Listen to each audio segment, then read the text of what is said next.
Today, we're going to show you how easy it is to make your own RC transmitter and receiver using two ESP32s. In the last video, we covered UI building basics. Now we are ready to put those skills to the test and customize our own UI control system. For the controller, the transmitter, we're using a CYD or cheap yellow display. It's an ESP32 with a built-in color touchscreen. The best part is it's very affordable.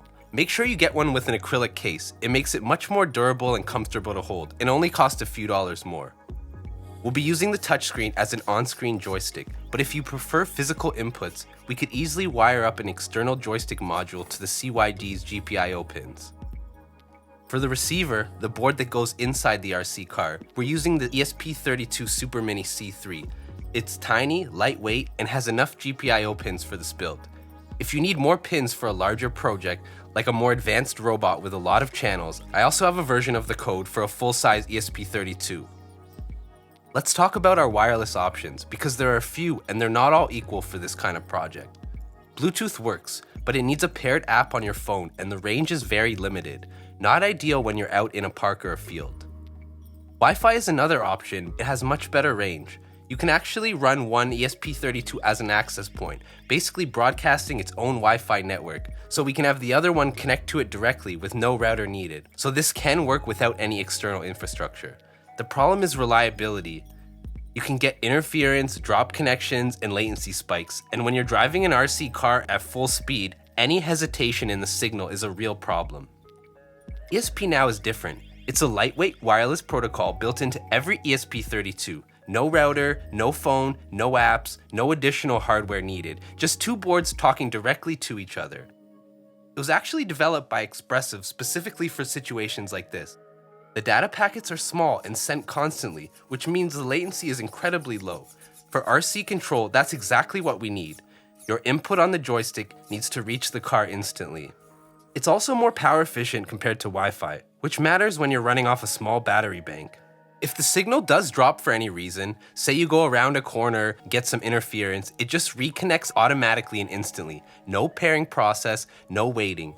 We've also built a live connection status bar into the UI so you can see the state at all times. If anything goes wrong, you'll immediately know.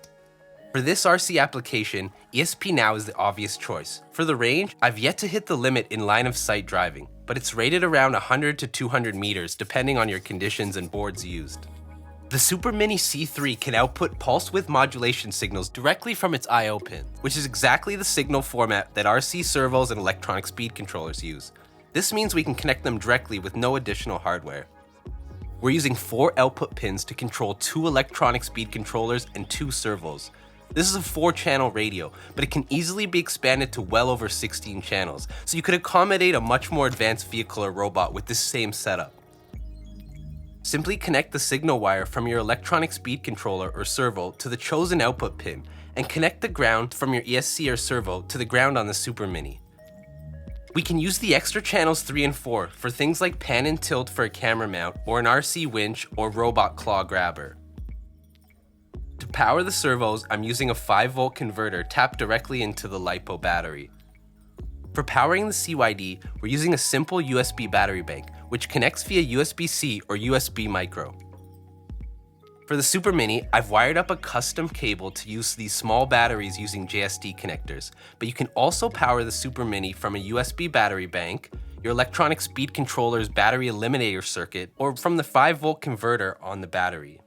To build the UI, we'll use our knowledge from the TFT ESPI library to draw text and shapes and design the interface we want.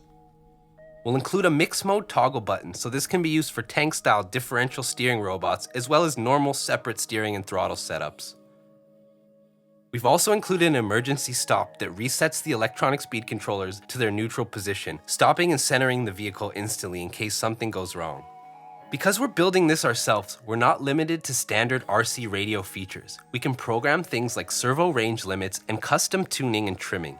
For example, we can limit the range of the steering servo depending on the RC vehicle being used, or we can include a fast and slow mode with programmable speed limits.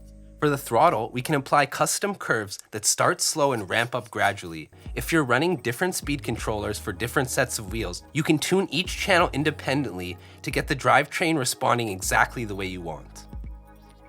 We can include any features we want here, like custom failsafes. For example, if no connection is present for 2 minutes, the throttle can automatically turn on to 30%, pushing your boat back to shore if you lose signal out on the water. Going further, we can add sensors to receive live data back from the vehicle. We've added a separate telemetry dashboard page for this. We're measuring power accurately with the ESP-219 module, tracking motion and orientation with this MPU 6050 gyroscope and accelerometer. We're monitoring temperature with a simple DHT11, and we're using a distance sensor to warn of any upcoming objects. Right now, we're just reading and displaying this data. If we wanted to, we could have the RC actually respond to its environment, making it a smart receiver. Is your motor getting too hot? You can cut the power automatically. The system detects the RC has flipped over, send an emergency stop signal, detect an object too close in front, and we trigger the brakes. For boats, you could even add a water level sensor to detect any leaks in the hull. We can also easily add GPS, compass, and barometer for altitude tracking. If you have any ideas for sensors you'd like to see added, let me know in the comments. If you'd like the code for this project, you can find it on the Maker Creation Lab website. Thanks for watching the video. Make sure you subscribe, and we'll see you in the next one.